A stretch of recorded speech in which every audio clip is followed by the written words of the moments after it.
Okay, so we're back, and I believe that we were just about to go ahead and actually start making the table files. So let's go back to my translation folder here, and I keep a folder called table files, and it has some table files for like EUC and ISO 646. Not that I actually know what ISO 646 is, SGIS, and so some standard Japanese text encodings.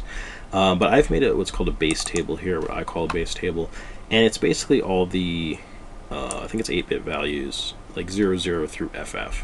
So I think that's 255 values, and this is, you know, typically your font.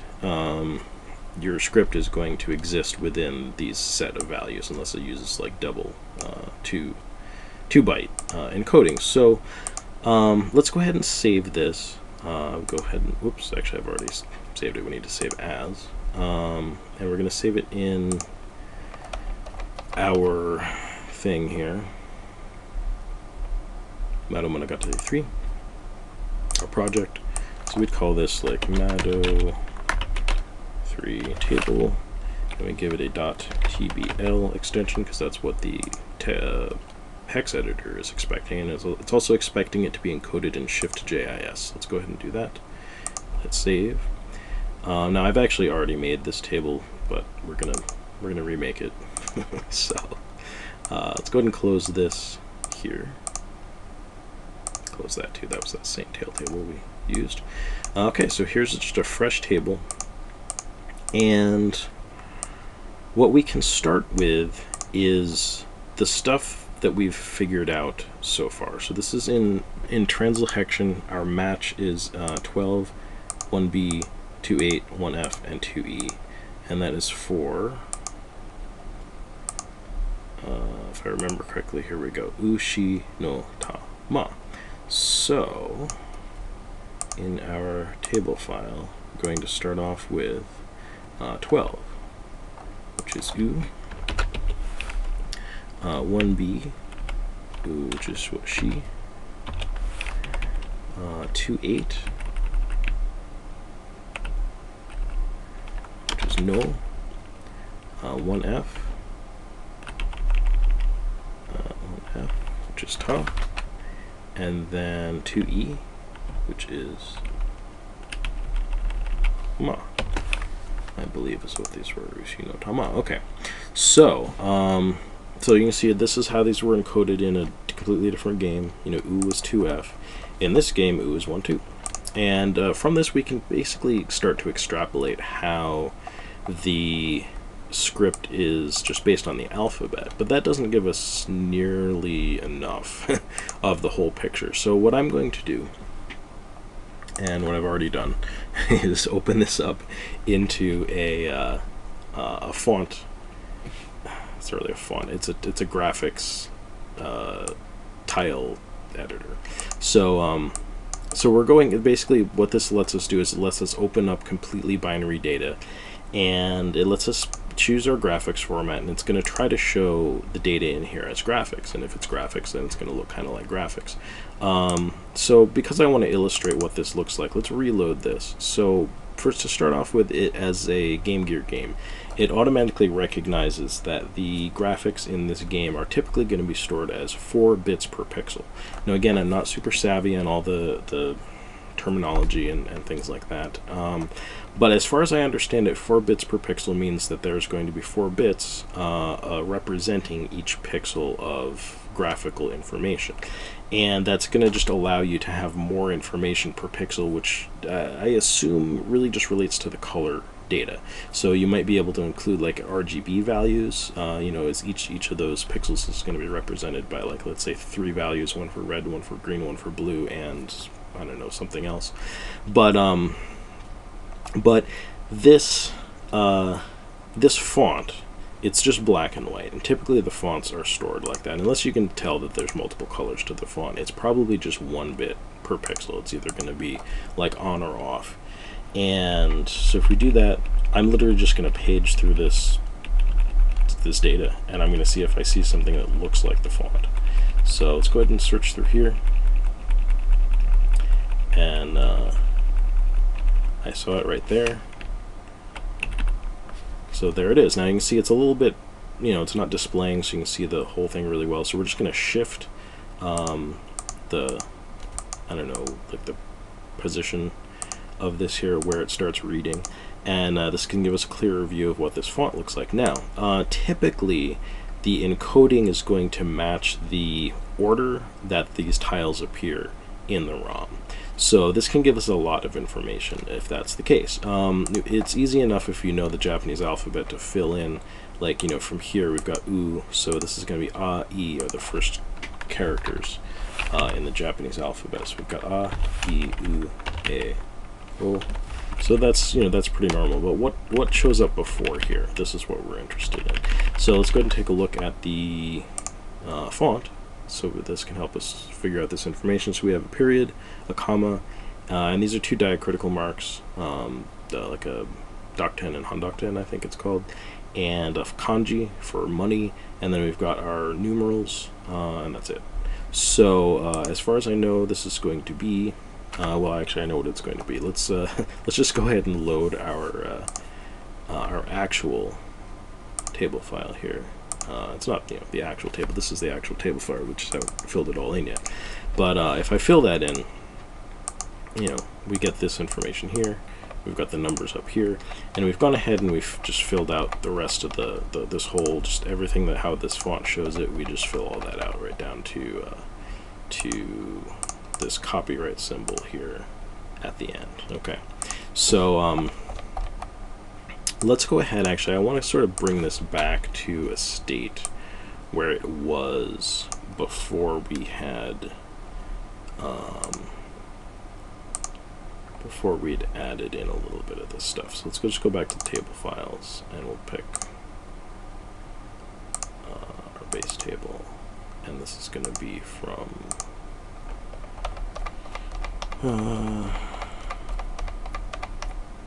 A2. So base table, into the A's here. Okay, so here's A2.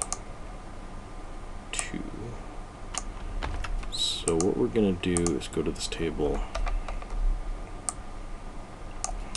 and let me put that in. Okay, so normally when I would start, I would have started from here. It's like I've put this all in from the font, and now we're just going to see what we get. So let's go ahead and save this one. This is the Madou Monogatari. Let's just save it as, doesn't really matter, but we'll save it as 3 table A. TBL, that is, and Shift JS. Okay, so so there's that. Let's open this up into WinHex. We're going to say file, open table file. This is the one we're working on. We're going to set our view to view as Unicode, so it's going to basically be able to display those Japanese characters from the table that we loaded. And we're actually just going to, well, we don't need to page through. What we can do is we can jump right to this offset, because we know what it is. It's 1AF10, which is where we had discovered this text. 1AF10. Offset.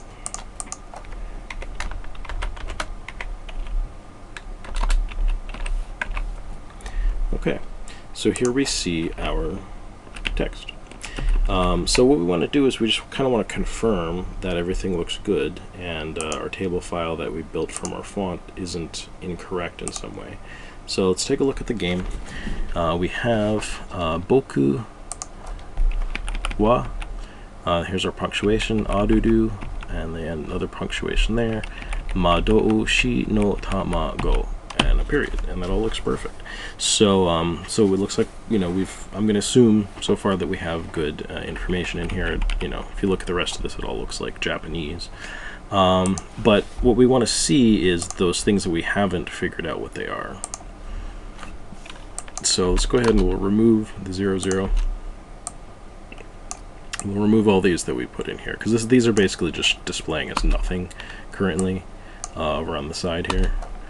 So let's just, it's annoying. To A2 here. Okay, so we'll save that. We'll open it up. and I can't double click. There it is. Okay, so now we can see some of the missing stuff. These were being like masked basically. So we don't have any equivalents in the table file for DOFFC2, this combination of those there. We also have this 00 here, and this is not a good assumption to make. I mean, you can make the assumption, but you're really going to want to test it out and confirm that it's correct. But I basically am like 99.9% sure that I just know that 00 here, this first bit, is a space. It's a Japanese, you know, sort of fixed width space. So we're going to put that in there. You can kind of see it in the font. Well, actually, you can't see it in the font. There's no space there, but that's what represents the space. So let's save that. You see this it's the one that shows up here, this 00. It's going to be a space between sono kabunkuru. It's carbuncle o something sunao ni wataseba. So file, open the table file. Bing. So we can see our space there. We've got a few spaces in there, I think. So so what's up with these three characters here? Well, it looks like just whatever code, you know, so there needs to be code interspersed in with the script sometimes, interacts with the game as it's displaying this text. So if we actually look at the game itself, we'll go ahead and unpause it. Oops. I don't want to apply it. There we go. So go ahead and unpause it. So we can see here, you know, basically all this does is it prints these out one character at a time, and then it just stops, skips to the next one. Next. So we can choose to represent that however we want. The fact here that it seems very consistently to be these same bytes and in 3 in a row here, DO, FF, and C2. As far as I know, you can't, at least as far as WinHex is concerned, and probably most hex editors, you know, when you're dumping from a table file, I don't think it recognizes anything other than, you know, higher than 2 bytes. So what we're gonna do, and you may have actually seen it in this one, let's just open it up, or maybe just go to it. This one here. Is that it? No. Oh, right. There. Is I put this in here, FFC2 as a break, basically a break in the text. So what that's going to mean is basically that when it sees this FFC2, it's gonna show it in our dump script as this little break representation, and this DO is just going to show up as like a byte that isn't represented in the table file, but it'll show it in our script dump. So let's go ahead and open that table file. We can see what that looks like. I think it's this one. So there you go. So that's like our first bit of actual script, and this could be the only part of this game that's actually encoded like this. There actually could be multiple text encodings in the game. This here, you know, looks like more text of some sort. Pu, Don, Piranha, Carol, and if we actually go down here, and I know this from before, we get actually the copyright and compile. So I almost wonder, I don't know if this is the credits at the end of the game. I almost thought something said the end. Yes, we have the end right here, and I think that these might be the credits. So so yeah, there's that. There is some other C3. I mean, I don't know what that does in this context, but this is pretty close. You know, we can read this, so I could, you know, conceivably just dump this like this and it would probably be fine. So let's see, we're just gonna make note of the offset here that this this block of text ends at. This is going to be 1BF79. So let's go ahead, I'm just actually gonna open my notes on this. So we've got 1BF79, and that block of text starts at 1AF14. That's what we found by doing a relative search. So there's our first little bit there. Now what I do, and again, like I said, this isn't super sophisticated, but usually I go to the top and I actually just visually scan, again, just like I did with finding the font, through this, and I try to find the rest of the text in the game. So we're going to go ahead and do that. But let me go ahead and save the file so we don't lose anything, and I'll be right back.